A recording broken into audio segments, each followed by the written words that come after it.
Welcome. Thank you so much for coming today to the 2024 Southern Author Expo. We're so excited to have you and excited to have our local authors and our featured authors on our nonfiction panel this morning. My name's Brian Morrison. I'm the Access and Discovery Director here at the Greenville County Library System. Just wanted to say good morning, and wanted to also acknowledge that we're very thankful today to have the support of the Friends of the Greenville County Library System whose generous support made today's event possible. The Friends are a 501c3 organization who provide volunteer and financial support for the Greenville County Library System to support events like this one, as well as publications. And so we're very grateful for their support today. Thank you again for all of you who are attending in person, as well as those who are attending virtually through our live stream.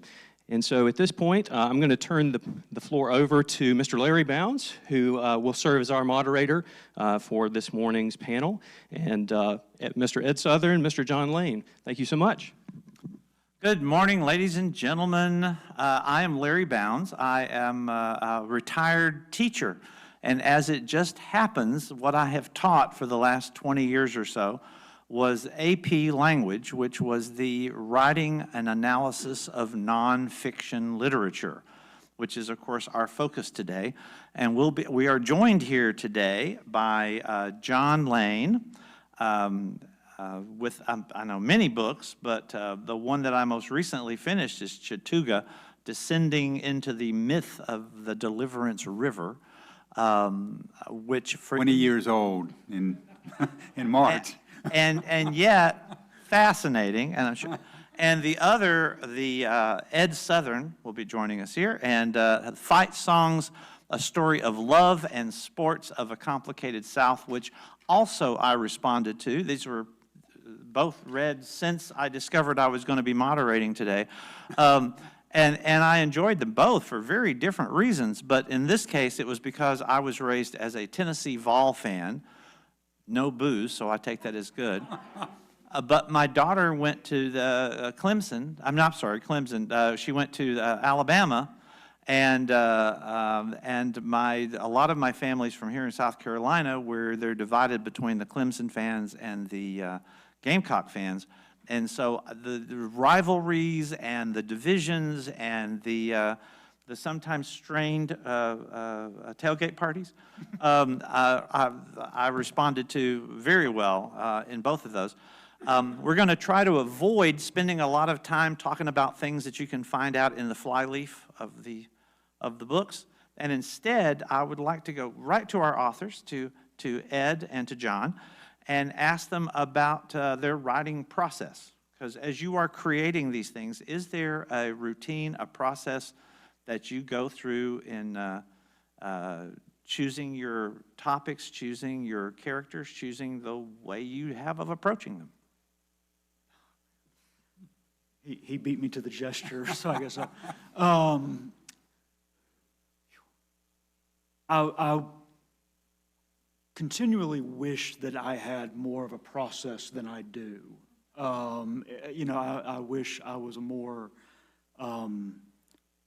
disciplined writer. I have friends who are the kind of writers who, an hour, 2 hours, 3 hours, 4 hours every day, they're at the desk, putting something on paper. And I wish I had that sort of, well, I was going to say, and I do wish I had that sort of diligence. I also wish I had that sort of time. I do get up early every morning to try to write. I may not actually get much down, but I do, set that time and sort of that first burst of energy for the day to focus on this before, a million other things make their claims on my time and attention. And though I can't, I've never been one to set like a word goal or even a time goal necessarily, but as long as I'm making some sort of forward progress, then I feel like I'm doing well. I write every day, as I think as Isaac Dennison said, without hope and without despair. And I start with a journal. I get up very early, like Ed. First of all, thanks for doing this. I'm going to take some notes of when you're speaking about nonfiction, and having taught it for that many years. But thanks for coming out today, and thanks to Anna for setting this up. It's a great event. I'm glad to be here. So I write every day. I get up early in the morning. This morning I was up at 4:45, and the first thing I do is I make a cup of coffee, and I sit down at the kitchen table, and I write my journal. And I always start with the date, make sure I'm still with it, still got the date, and the temperature. I always write the temperature at the top of the page. And then I just write whatever's in my head, the very first thing. And then it'll go anywhere from a page to, this morning I wrote 8 pages because I got interested in something. Didn't know where my mind was going to go. So I'm a note taker and a journal writer, and I've got obsessive shelves worth of journals and notes. And I've been doing this since I was 20 years old. And, thousands, tens, hundreds of thousands of words that way. It's kind of like compost. It's all out there, and maybe something will come of it, and maybe not. But the other thing that I do that I've thought about a lot recently is I'm a binge writer, in that I'll get started thinking about something, an idea, or I'll go and do something, and I'll start writing it, and then I get on it, I can't let it go, and I write and I write and I write it. I have a bunch of time because I'm retired. I've been retired for 3 years, and even before I was retired, I had my college job for 32 years set up so that I only taught in the afternoons. So I didn't go to school until lunch every day, and so I would work all morning on my work and then work on the college's work from noon until I was finished in the day. And I never varied that unless I had papers to grade, which was about half the time. So journal writing is very important to me, and then this binge writing, the projects, the novels, the nonfiction, and the poetry volumes usually come out of these binges I go on, where Betsy will see me disappear into my study for weeks on end until I finish a draft of something. And then I try to apply William Stafford's dictum that there's no such thing as writer's block as long as you set your standards low enough. So that at that point, when you've got a draft, that's when you've got to make something out of it. So that's my process. Will y'all let me know if I start literally turning green with envy? For the time. Yeah. Well, and the process, that's wonderful. Well, in the teaching of AP language, I always started my classes by putting up on, using window paint, and I put the word pass, because when you're in an AP class, your primary goal is to simply pass the course. But the pass for a nonfiction class stood for purpose, audience, style, and structure. And this, by the way, you can get an entire semester of credit for AP language if you just memorize the next sentence or two, and then you're all set. You're ready for it. Because when you are writing or when you're analyzing, you think about who is your audience and what is your purpose, and how can you apply the style and the structure of what you're writing to accomplish that purpose for that audience. Sorry, that's it. So let's start off with audience. Who do you guys, and I'm sure it probably varies with your creations, who do you see as your audience that you're writing for? I see real clearly, I have a real clear sense of audience. Early on, I was a poet for the first 15, mostly a poet, primarily a poet, first 15 years of my life.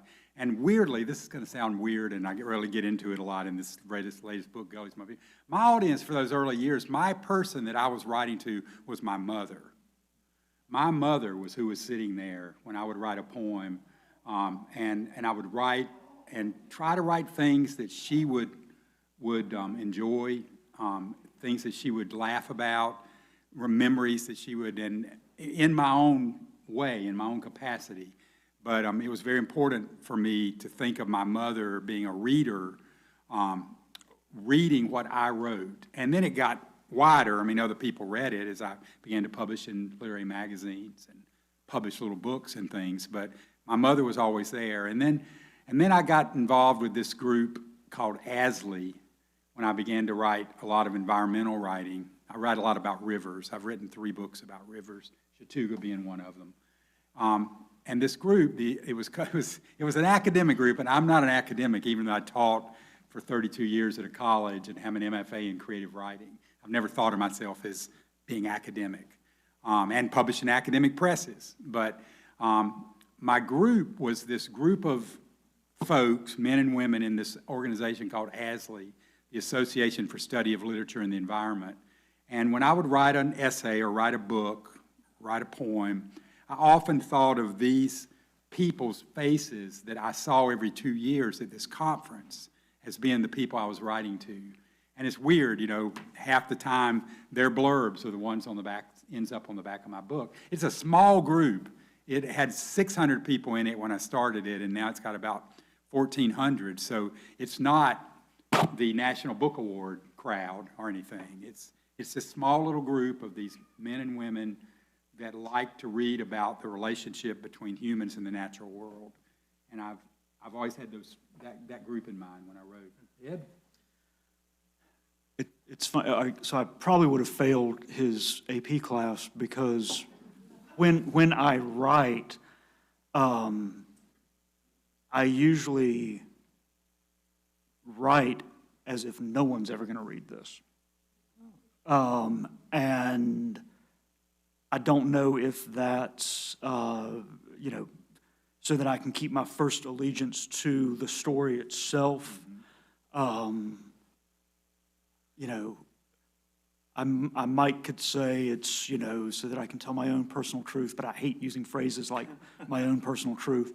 But I do, I really write, and especially with fight songs, which was in parts of it at least more personal than anything else I've ever written.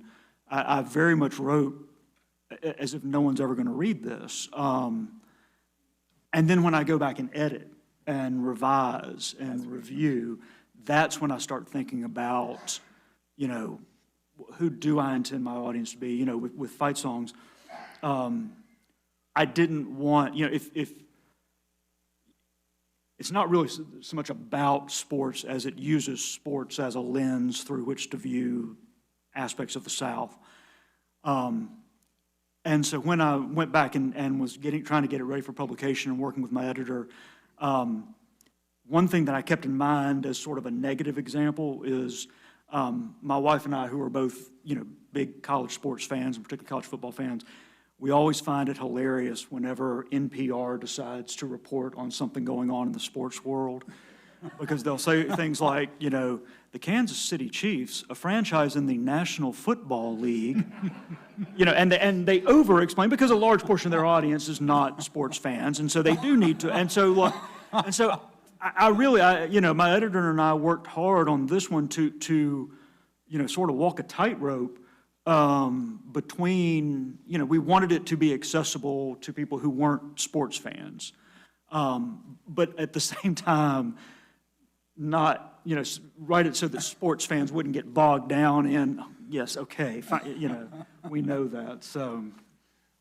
I have one more anecdote. Good. About audience. So for 5 years, I wrote a column called the Kudzu Telegraph, and it appeared here in Greenville. They'd about every 3 or 4, they'd pop it over in the Greenville Journal. I wrote it primarily for the Spartanburg Journal, but I wrote 5 years worth of them. What's that? 300 of them, and I wrote them, every one of them, every Sunday night when the deadline was Monday morning, and I didn't miss a deadline in 5 years. And I knew when I finished that 666 words that my audience was my wife, Betsy Teeter, sitting out in the living room reading the newspaper. That's when it was a real newspaper. And I had to walk out, and I had to hand her these 3 pages of prose with her pen and have her read it. And she became my editor, my confidant. the person who told me, you can't say this about Spartanburg. I would go back into the room and I would revise quickly and have another version, but that was a clear sense of audience. Have you ever written for a weekly? Well, as a matter of fact, my first writing gig, my first publication was for the old Greenville Piedmont, just showed how old I am, the old Greenville Piedmont, the afternoon paper, daily paper here I wrote for their high school page, my junior and senior years. And so that was, and it's funny because I've only ever taken one quote-unquote creative writing class. I learned to write by writing for newspapers. And so, yeah, no, and that's, and I think one of the advantages of that, too, is that you do have to write for, you know, what you may term a general audience. You know, that this is going, you know, this isn't aimed at a select few. This is aimed at, and again, aging myself back then, you know, pretty much everyone subscribed to either the Greenville News or the Greenville Piedmont. And so, you know, my grandfather, who was a bricklayer and only finished high school because he loved playing football, but he read the paper cover to cover every day. And so, you know, whether you're the president of Furman or, you know, a blue-collar worker, I wanted to write something that you could enjoy and appreciate. Yeah. There was a guy came up to me on the street in Spartanburg and said, I read you every week because I want to know what the communists are thinking.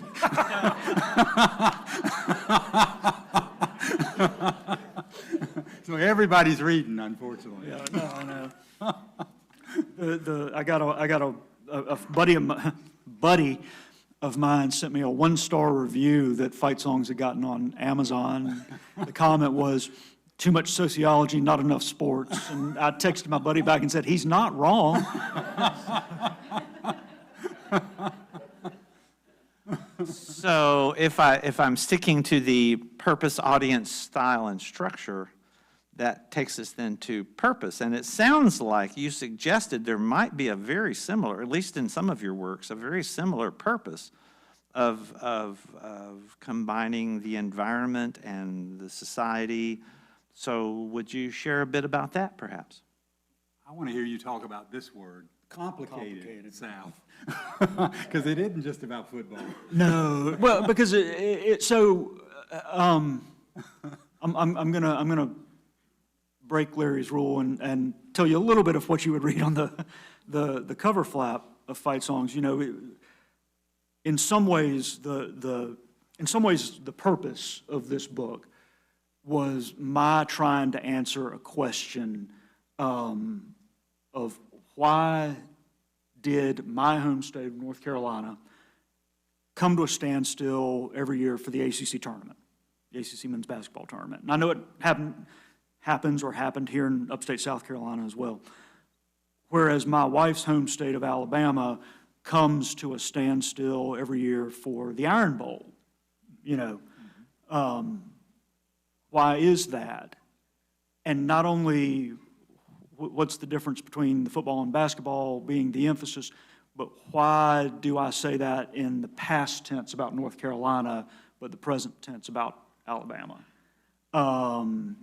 And, you know, the easy answer is, well, you know, you get excited about what you win at, you know, and the Big Four teams in North Carolina tend to win at basketball, well, not tend to, they definitely win more at basketball than at football. Okay, why? You know, it doesn't just happen. You know, it's, you know, I can tell you for a fact, you know, it's not like North Carolinians are taller than other people in the South, you know, and so we're more inclined to basketball. No, it's, you know, it's what you invest in, it's what you choose to emphasize. Why do we make those choices? And so that was, you know, the main purpose of writing Fight Songs. And once you start digging into that, you know, answering these apparently simple questions, it just got more and more complicated. Every question that I asked led to more and more questions. So, and a simpler version is I decided to write this book after my wife threw herself in the floor over the I think it was the 2018 Alabama-Clemson National Championship game when Tua threw the pick six on Alabama's first possession, Clemson, very bad, and I hear my wife, who is normally one of the most like self-contained and controlled people that you'll ever meet, except when she's watching Alabama football. So I thought, okay, I've got to write something about this. Purpose?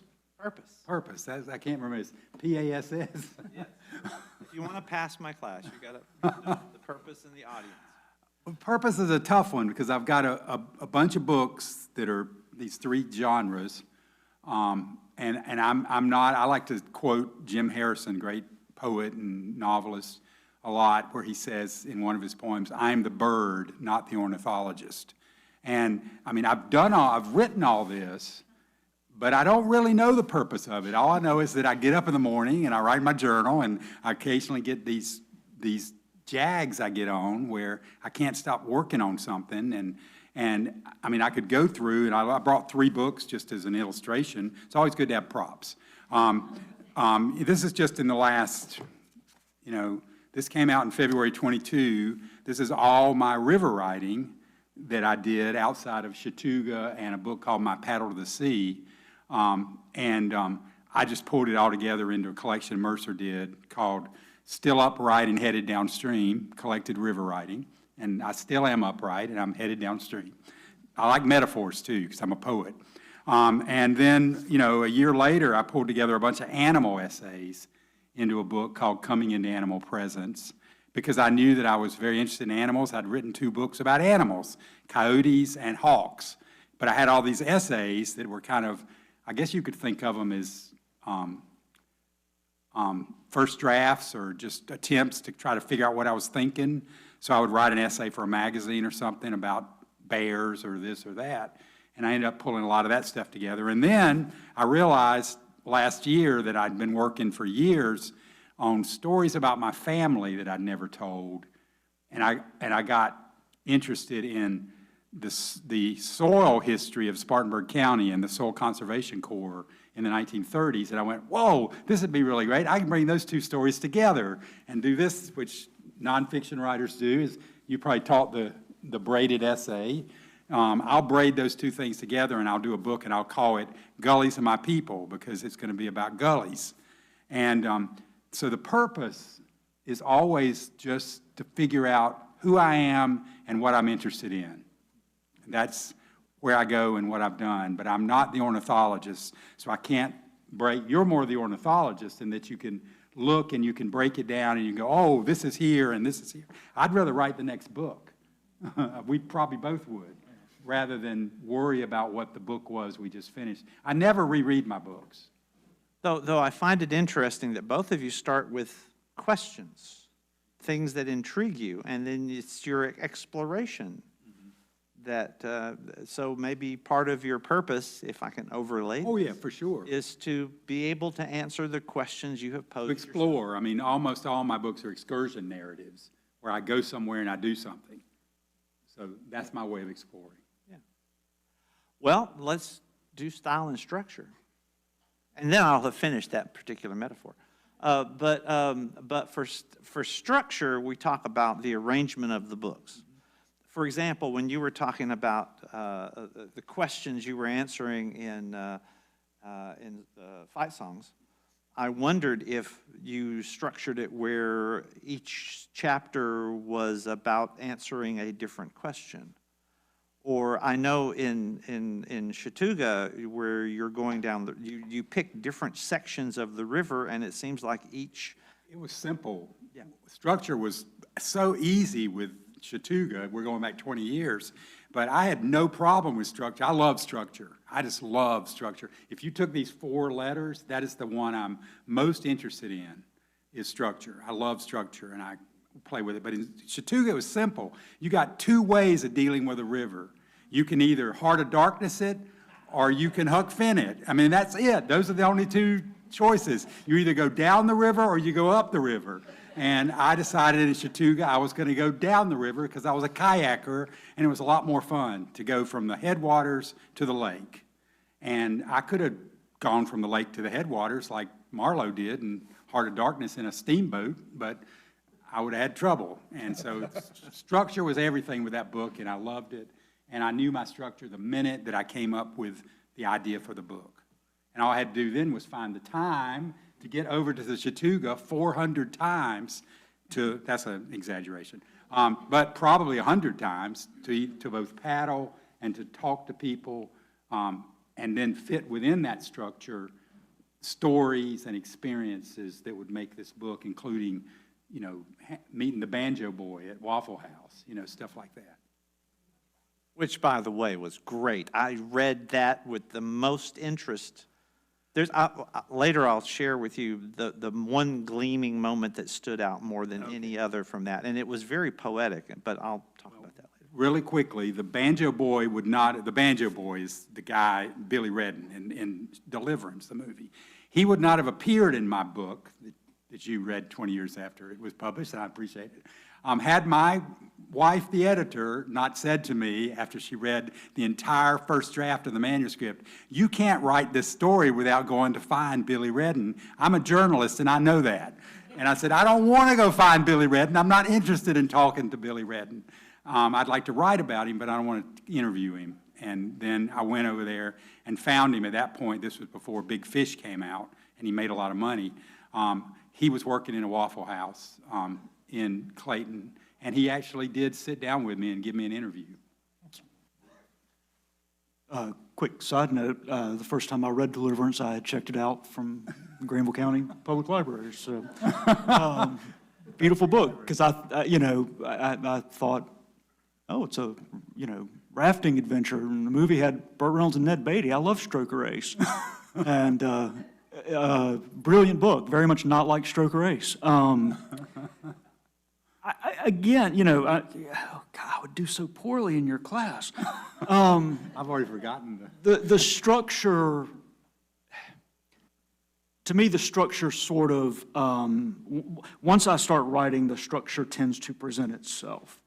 And simply by following the questions and where they lead. Because, and again, just to talk about this book, as I said earlier, each question just led to more questions. And, there was, fairly early in the process, I realized, like, okay, I'm not going to be answering any of these. I'm just going to be exploring, at least the ones that are worth asking, you can't really answer definitively. And so, I didn't have a geographic model to follow like a river, but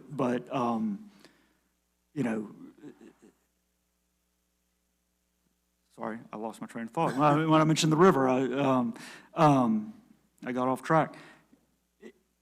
As I went on and it just sort of kept expanding and getting into deeper and deeper issues, I just sort of followed it where it went. And then again, in the revision and the editing process, you go back and you fit it into a structure that will be readable, that will keep the reader's interest and will keep them moving along, so that it's not just you meandering, and which, if you've ever had a conversation with me, I'm bad to do. And, oh, tangent over here, and so I have to sort of corral that and make sure that it is, a journey that the reader can follow along with. But I think, again, I'm a big believer in the William Faulkner quote. He says, if you want to write, read everything. It doesn't matter if it's trash or classics or whatever, just read. If it's good, it will stick. If it's bad, it will. And then when you sit down to write, forget everything. And try not to be conscious of well, I'm trying to write to this structure, because then it ends up, it runs the risk of being artificial to the reader.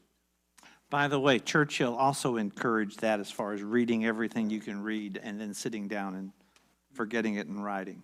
So it seems like good advice. The two of you, if we get into stylistically, I notice a difference between that one of you starts in newspapers, one of you starts in journalism, and the other one starts in poetry. Yes. Yes, and it's How had a does- huge impact. How does that affect what you're doing? Well, I almost always, this morning I started thinking about this because I was reading a little blog and it quoted this writer named Susan Sontag, wrote, and she said somewhere, all writers must pay attention, must love words, and they must agonize over sentences, and they must pay attention to the world. And I kept thinking, I really love words, and I pay attention to the world, but I've never agonized over sentences. I'm not a sentence agonizer. And if you take these three, I mean, that is, I do not agonize. I rewrite, but I'm not an agonizer. And I don't know, I think a lot of that comes back to my early love in poetry of not the agonizing poets, but William Stafford. A poet named William Stafford who got up every morning of his life for over 50 years and never missed a morning writing a poem. And he would flop down and have a piece of paper and he would just write a poem out, and he thought it was the editor's job to decide whether the poem was any good or not. He was hardly a reviser as well. Now, you got to remember, though, he wrote 365 poems a year and they only published like 8 or 9 of them, you know, of the 365 he wrote. So there was some really bad William Stafford poetry out there. And it's still out there in an archive somewhere. But he did not agonize over his poems. He wrote them and he sort of locked into this idea of this is my voice, this is what I'm writing about. And I think that having William Stafford as one of my models as a poet also influenced this big pile of prose books I have, because I'm not one. My wife Betsy paid me a compliment with this new book. She said, "This is your best book ever on a sentence level." And I went, wow, the sentence level. Maybe I agonized a little over these sentences more than before. But anyway, I really appreciated that because, you know, she'd never said that before. She'd said before, I like this book or I like that book, but she never said, this is your best book on the sentence level. And so I think that, I think a lot about style. I do want to give a shout out to Gullies of My People, which I finished this past week. And when I was in earth science class in eighth grade here, if you had told me that I would find geology this fascinating, I'd have assumed you were lying. This is a fantastic book. I am an agonizer, and I will edit and revise until you take it from my hands. And if I can tell a quick anecdote from working on fight songs, as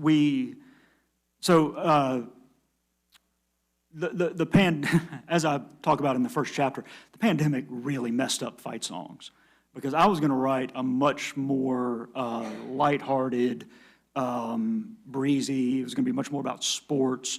You know, I'd hoped it would be funny, and then 2020 unfolded the way it did, and I talked to my editor and said, I can't write this book the way I was planning, can I? And she said, no, you can't. Too much has changed. And so we still, the publisher wanted to bring it out in the fall of 2021, which meant we pushed the schedule back and just everything was hurried up.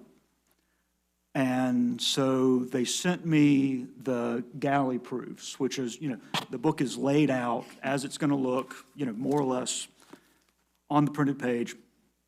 And your job at that point as the authors, you're just checking for typos, for, if there's an extra space stuck in somewhere, if you realize you misspelled someone's name, And my editor, they send it to me by email, and then she calls me and says, I just want you to hear me saying this. No revisions. It's too late for that. Don't you revise anything. All this is corrections. And I'm like, I've been working in this business a long time. I know that. And she goes, no. No revisions. Listen to me. I said, okay, yes, ma'am. No revisions. I'll just correct.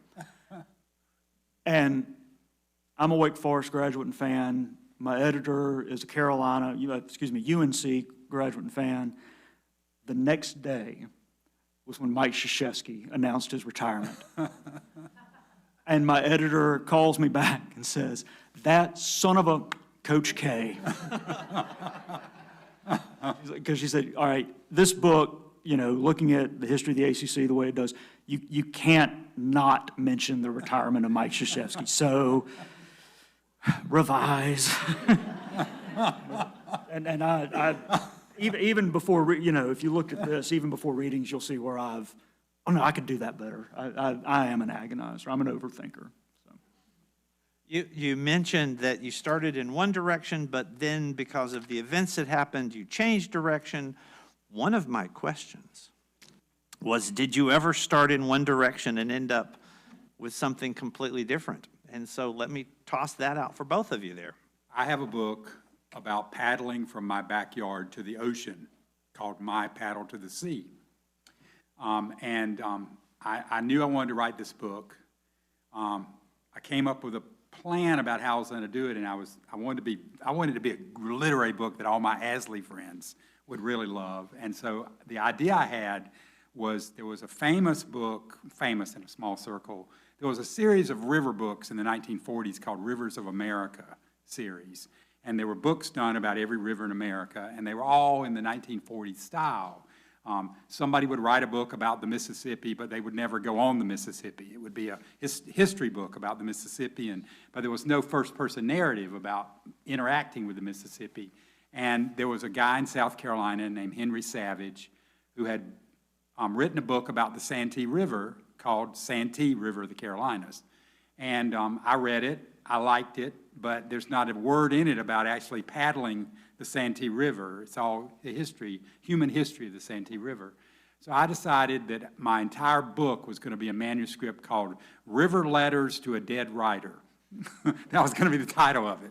And I wrote the first draft of the book, a series of letters to this dead writer about how I was doing something he never did, and and sort of nang with him, and I wrote it, and I thought I had a book, and then handed it to Betsy again, and she said, this is maybe just a little highbrow for the audience that you want to read this book, and I went back and I rewrote it, and it was so much better because it turned into a first-person narrative of going down the river and writing, and then dropping Henry Savage in from time to time, but not writing these pretentious letters to him that he couldn't read anyway because he was dead. And nobody ever said in a review of that book, I really wish this would have been a series of letters to a dead writer about the river. So that one changed course completely in its writing. Have you ever had any other books that took a turn? No other books, but the vast majority of things that I've written they usually end up being something different than what you intended when you set out. And I think Fight Songs is the most glaring example because that, normally it's my thought that causes the change, or it's the elements of the story itself that cause the change. And with Fight Songs, it was what was going on in the world that caused me to where I had to rethink my plan, just because so many of, the issues that were at the forefront of all of our minds during the pandemic and then the uprisings of the summer of 2020, were in the background of what I had intended in Fight Songs. And so, okay, well, now I need to bring them to the foreground. But then, yeah, I think, and I maybe it just speaks to my uptight nature, but I know a lot of writers who say that, it's the unexpected twists and turns that are their great joy in the process of writing. I don't enjoy that necessarily, but I do accept it as a part of the creation, and accept too that oftentimes, actually almost all the time, it's for the better. It enriches the work, it deepens the work, complicates, to use that word again. No, okay. You get feedback. You mentioned some of the feedback from an editor and such, but you get feedback. I'm just wondering about the impactfulness of your writings. Have you ever gotten feedback to show you that, wow, this made a difference? And some examples maybe of that. There's a guy named Scooter.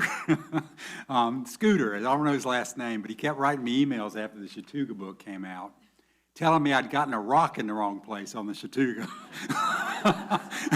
and Scooter would not leave me a rock. I hope he's not here today. He might, that rock in Screaming Left Turn is in the wrong place. And I kept telling him, I kept saying, I'm sorry, if I can, I'll change it when the book comes out in paperback. And I did, but I shifted the rock and put it in the right place. But he was a river guide. But one thing Scooter did was make me realize that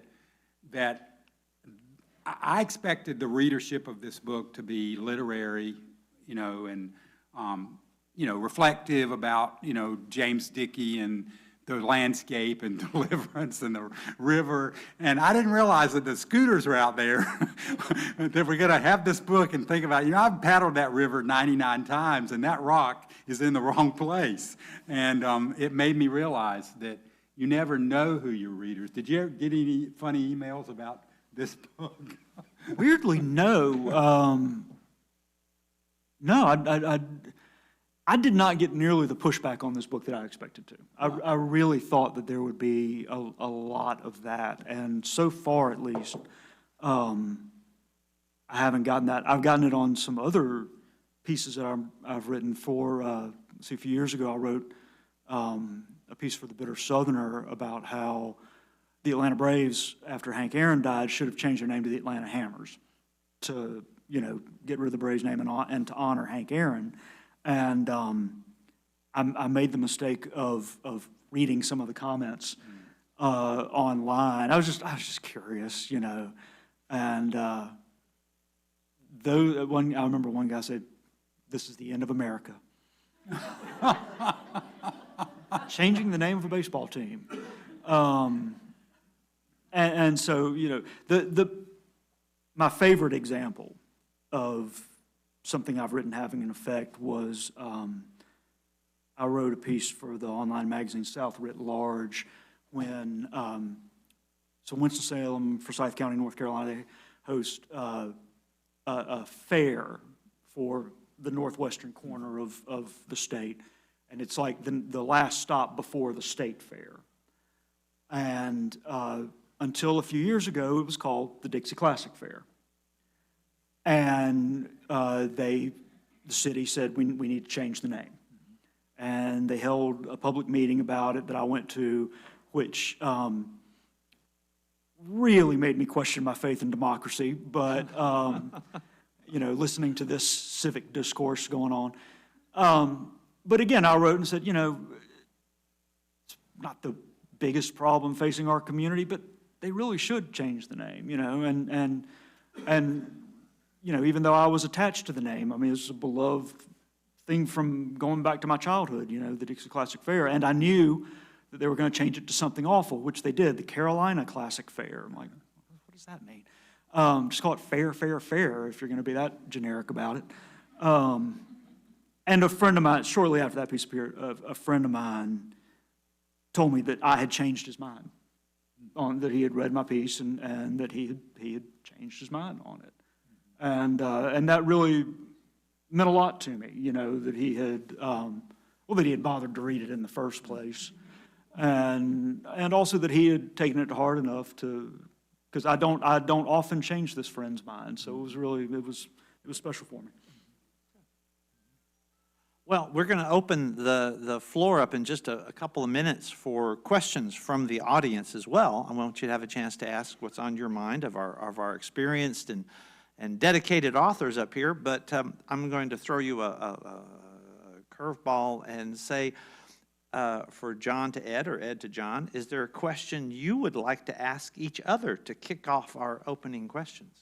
Well, I was, like I've already asked Ed in a way, but I was really interested. I taught a course for years called Cornbread and Sushi about the emerging and changing American South. And so I was always interested in your ideas about the complications of the South.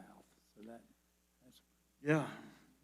any other comments about that, about the complicated South? I mean, I got 300 pages of comments on that. No, it just, I've taken to referring, unless I'm speaking strictly in terms of geography, I've taken to referring to the Souths because, as I write about, I moved as a child from Winston-Salem, where I was born, to Greenville. And even though they are so similar in so many ways, especially back then, frankly, Greenville's kind of outstripped Winston-Salem. It makes me a little jealous being down here this weekend. But, there were distinct cultural differences. People told us when we were fixing to move, they said, the Deep South begins at the Gaffney Peach.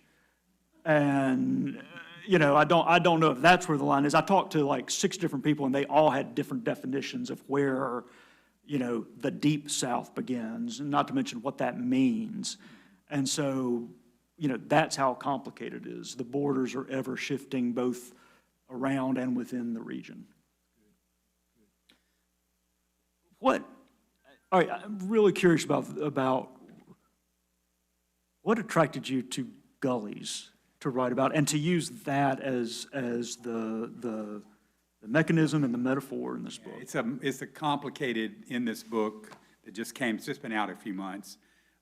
It's a complicated metaphor, and I maybe pushed it too far, but it was so important to me because one of the things that I wanted to explore in this book of nonfiction, and probably really the closest I've ever come to writing a memoir, is how did the landscape and my poverty-driven childhood interact, and how did they intersect? And in what ways could I use this metaphor of a Piedmont? Everybody geology lesson, there's 3 geographic provinces. There are the mountains, there's the Piedmont, and there's the coastal plain. And I am a person of the Piedmont, that middle region with its red clay and its completely destroyed soils. And I wanted to see what there was about me that I could play with my stories I never told about my family, that could be understood in terms of this metaphor of a gully, and the way that landscapes get gullied in the Piedmont. And so I kept playing with this, and I had these 2 narratives. They kept doing this, and they kept intersecting, and whether or not I pulled it off or not, I always was afraid when I wrote this book, because one of my dear friends, Janice Ray, wrote a book a lot like this called Ecology of a Cracker Childhood. And the New York Times reviewed it, and the New York Times reviewer said, this would have been a great book had she written about her childhood and forgotten all that ecology stuff. And they wanted that story of her childhood. They didn't want any of this metaphoric ecology stuff going on and interacting with it.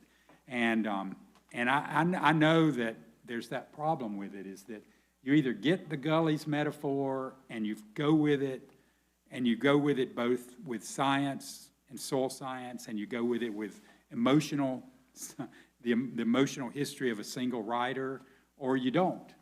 And it sounds like that it worked for you. Yeah. Very much so. Yeah. So that brings us to the interactive part of our program today, where you get a chance to ask questions. Though I did want to mention one thing in regards to metaphors. The metaphor that most impressed me from Chattooga, which, as you said, it's a 20-year-old book, but it was the mist of the movie Deliverance hovering over the actual river and you brought it back wonderfully halfway through the chapter where you're on the trip with Pili, and he looks back upriver, and he doesn't see the river that he has kayaked 300 times. He sees the scene from the movie as he's looking at the river. And then, in a wonderful poetic twist, the last sentence of that chapter goes back to the mist reference. And I just thought that was so clever. And you're talking Totally about the intentional. braiding. Totally intentional on my part. Every bit of that I was completely aware of, and I put into this book, and elegantly, I think. Elegant. It was so elegant. I have no idea. I'd never thought about that. Oh, okay. Thank you so much. Certain. So, questions from the audience. Raise your hand. Well, we got a question in the back over there. Stand up, and we've got a microphone coming your way so we can hear. So first of all, I wanted to thank you for interview questions were fabulous. On structure, I'm probably 80,000 words in. Structure is a mystery. It's not coming to me. It's not speaking to me like you guys mentioned. So what happens? Is it going to be just an appearance one day? I'm waiting. I'm still waiting. I don't know what to say about applying structure to an 80,000-word manuscript. That's something that will appear to you as a ghost or as something at some point. But I would look, I mean, just for fun, I would look up an essay that's online that was in the New Yorker by John McPhee called Structure. And it is the most fascinating, fabulous essay in which he describes his 70 years of writing for the New Yorker. He always had to have a structure in mind before he started a book or a story, and it was always a shape for him. It was always a shape, and shapes are very important for me. I mean, I would always tell my students when I taught creative nonfiction, I would go, so does your essay go like this, or does it go like this, or does it go like this, or does it go like this? I mean, or is it this, this, this, this, this? And to look back through those 80,000 words and look for a shape that's beginning to emerge. And then, just like Michelangelo, trim everything else away and you got your book.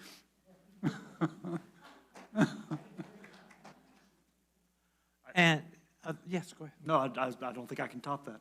Oh, okay. Another question. Oh, over here. I guess firstly, thank you to everyone on the panel there. This is really riveting to listen to.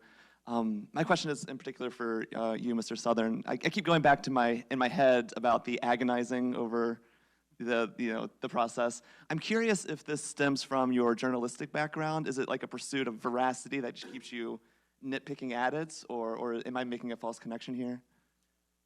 I mean, probably there's something in there, although the journalism background also was good training for, just my most regular job in journalism when I was in college. I had a part-time job as a stringer at the Winston-Salem Journal Sports Department, where I would go down there on Friday nights and I would take calls coming in from the high school football games in the region that the paper hadn't sent a reporter to.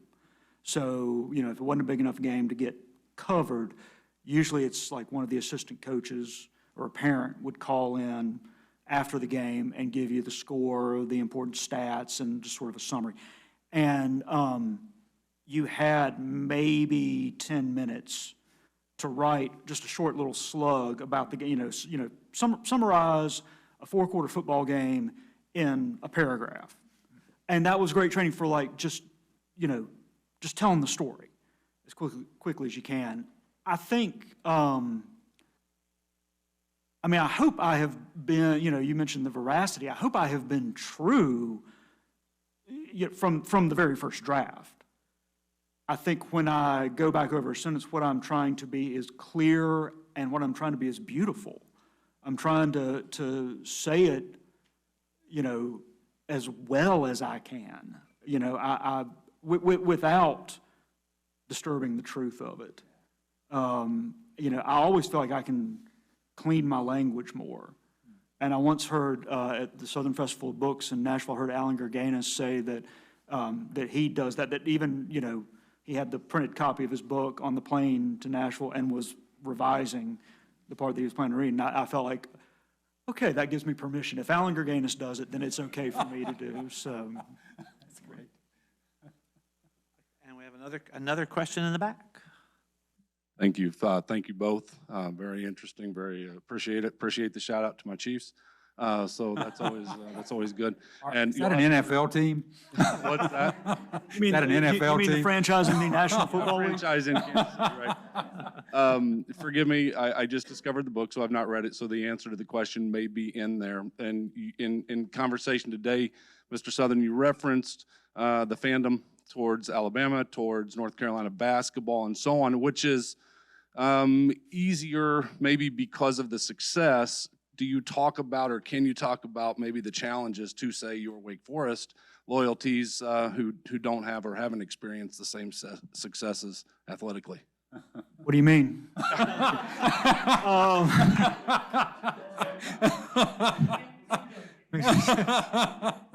I, yeah, well, yeah. I mean, in many ways, like, had 2020 not unfolded the way it did, then this book would have been about how weird it is to be a lifelong Wake Forest fan who married an Alabama fan. And, you know, where I'm thrilled with a 7-win season. Well, okay, here, great example.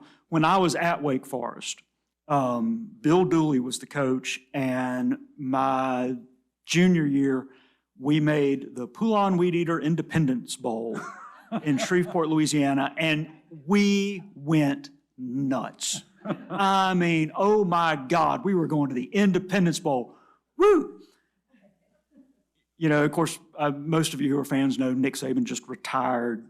The year before Nick Saban came, the last season in which Mike Shula was the coach at Alabama, before they fired him, Alabama went to the Independence Bowl. And they canned their coach over that. And so, yeah, I mean, it's a different, I mean, in many ways, it's a whole different thing. They're both, you know, Power 5 teams. But are they really? You know, I hope they never play each other. And so, yeah, that was a big part of it, and would have been a bigger part had 2020 not unfolded the way it did. Is, you know, but again, like, you know, why the difference in expectation over a bunch of college kids playing ball? So. And I think we have time. Well, one more question right over here. Yes, on the aisle. Thank you. I'm wondering, maybe it would be earlier in your writing careers, was there someone who you envied or wished you could be as a writer, for both of you? And also I'm wondering, maybe not bringing it back a little bit, who was the writer that most inspired you to want to write? So envy and inspiration. When I was in college in 1975, I met a writer, a poet and nonfiction writer named Donald Hall. And he came to our campus, and I toured him around, and I got to have breakfast with him, got to slip him my little Wofford journal that I had 4 poems in across the table. And he went back to New Hampshire and wrote me a 4-page letter about those 4 bad college poems that were in that journal. And I corresponded with him for over 50 years. And he was my most important mentor. I don't know if I wanted to be Donald Hall because he was pretty neurotic in some ways, obsessed with writing. All he could think about was writing all the time, and he was a wonderful poet and nonfiction writer. Wrote a book 5 months before he died. A book came out called The View from 90 or something like that, where he died at 89, and he was already still writing prose up to that point. But he was my mentor, and anytime I had poems or anytime I had a question about being literary or being in the literary world, I would write him a letter and he would write me back. I've since found out that he wrote about 2,000 people back.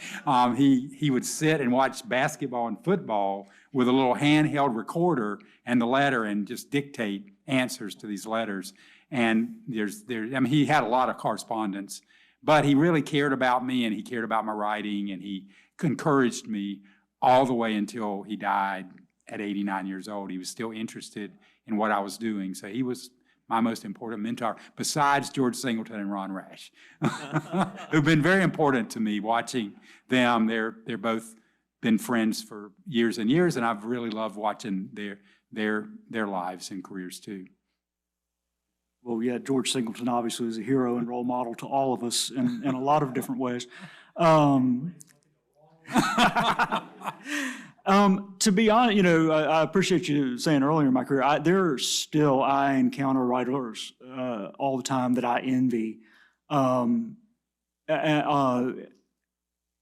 think it's a positive thing, actually.